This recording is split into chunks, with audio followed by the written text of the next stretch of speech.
The moment the judge burst into uncontrollable laughter in open court was when the HOA attorney dramatically unveiled a foam board display featuring Lego trees and a full Barbie dream house to demonstrate how Gregory's illegally tall home supposedly blocked Mrs. Pendleton's sunset meditation. Judge Rollins, an 82-year-old with the gavel shaped like a trout, leaned forward, eyebrows lifted, and asked with genuine disbelief, "Does the HOA regularly submit Mattel-based evidence?" I didn't say a single word. I just sipped my iced tea and let the ridiculousness speak for itself. The attorney's face turned 3 different shades of red as he tried to insist the model was to scale, while Joan Pendleton nodded vigorously beside him, her giant, wide-brimmed hat bobbing like a sailboat fighting rough water.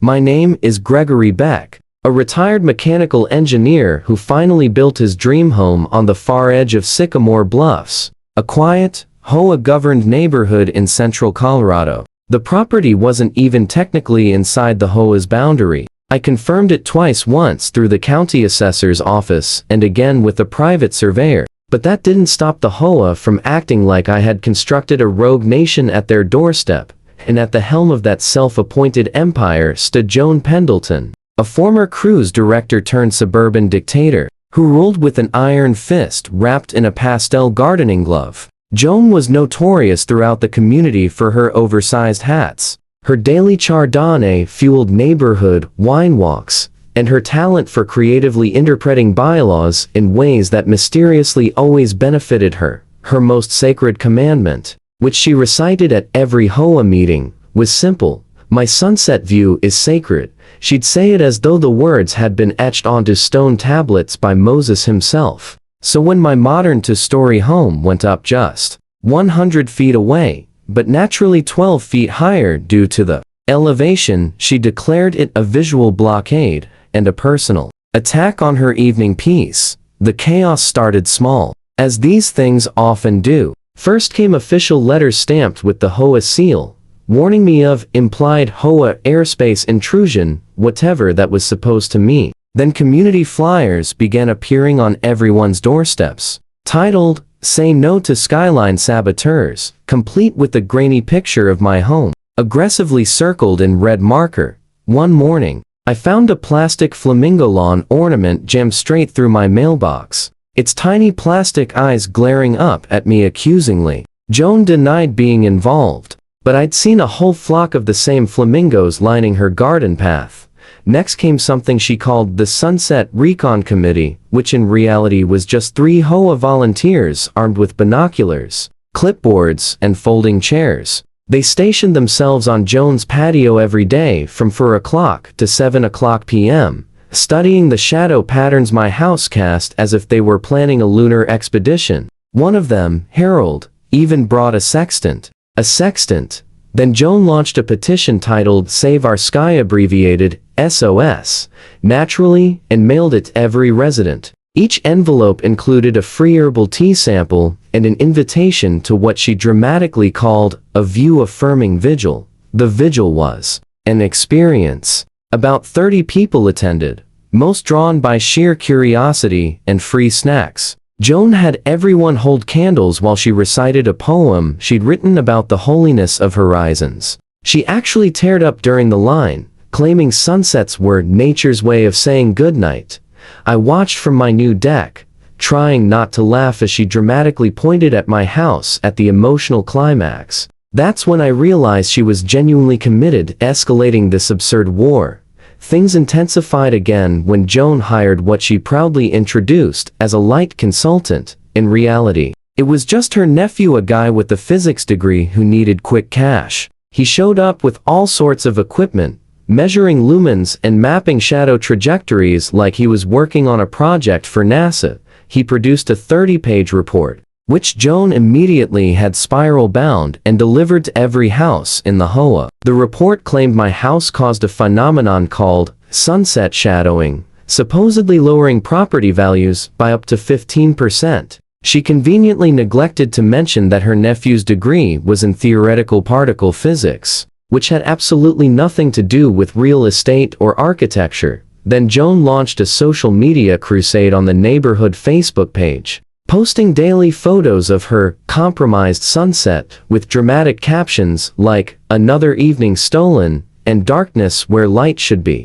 She tagged me in every single post, even though I didn't even have Facebook. My neighbor Stan would text me screenshots, and we'd end up laughing about it over our morning coffee. The comment section quickly turned into a battlefield, with Joan's loyalists mostly 3 wine moms who did everything as a unit on one side, and residents who thought she had completely lost it on the other. Then, finally, she escalated things to the inevitable. She filed a lawsuit, Pendleton versus Beck et al., accusing me of causing psychological distress and my personal favorite vitamin D disruption due to visual obstruction. When I got served the papers, I had to read them 3 separate times just to make sure it wasn't an elaborate joke. But no, she was genuinely suing me for blocking her vitamin D, as if the sun existed only in the exact slice of sky my house allegedly interfered with. Her attorney even attached a medical note from her holistic wellness coach about how uninterrupted sunset exposure was essential for chakra alignment.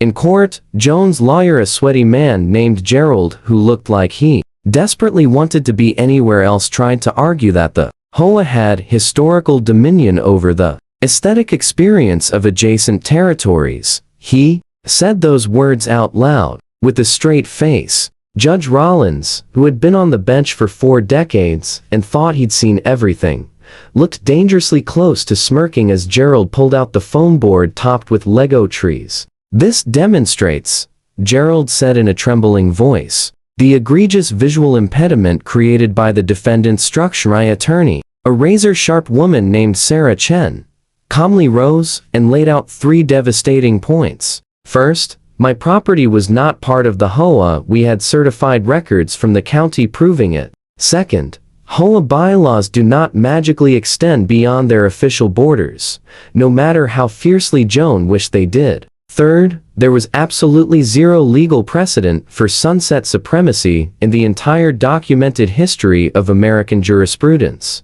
She delivered that last line while locking eyes directly with Joan, who was furiously scribbling on a notepad and whispering urgent nonsense at Gerald. Then Sarah delivered the twist that absolutely nobody saw coming. She had brought a veteran surveyor, Tom Martinez, who had spent 20 years measuring properties across the region. Tom testified that Joan's house was actually 6 feet taller than mine. She had simply built on lower terrain. He presented measurements, diagrams, and a full spread of documentation. In other words, from certain angles, especially from the north side, where several HOA homes were located, Joan's own house was the single largest view blocker in the entire neighborhood. Judge Rollins let out a wheeze so loud it echoed off the walls, then burst into full-blown laughter, the kind where you need to take off your glasses and wipe your eyes. His ruling was swift and absolutely merciless. The HOA had zero legal authority over my property.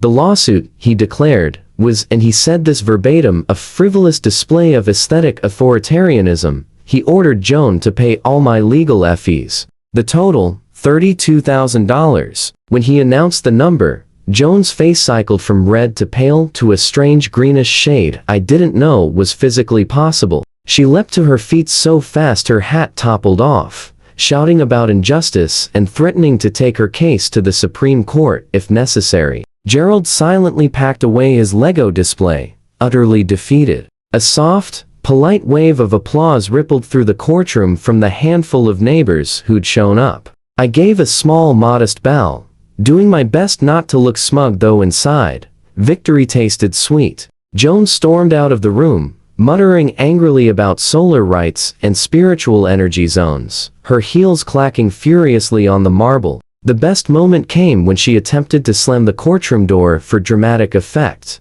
only to discover it had one of those slow close hinges. Instead of a satisfying slam, it gently whispered shut while everyone watched. The true end of Joan's reign arrived when I hosted a neighborhood cookout I called Barbecue and Blocked Views. I set up reclining chairs all over my yard, handed out sun hats, and even erected cardboard cutouts of Joan's house at various angles, each labeled with signs saying, "This is the real problem. with arrows pointing toward her oversized colonial giant. Guests received commemorative t-shirts reading, "I survived the sunset lawsuit," complete with the cartoonish sun being blocked by a house. I livestreamed the entire sunset that night in crisp 4000 with soft jazz playing in the background. The stream went mildly viral under hashtag HOA Hysteria, pulling in around 50,000 views and hundreds of comments from people sharing their own HOA nightmare stories. Someone even turned Joan's stiff-faced photo from the local paper into a meme labeled,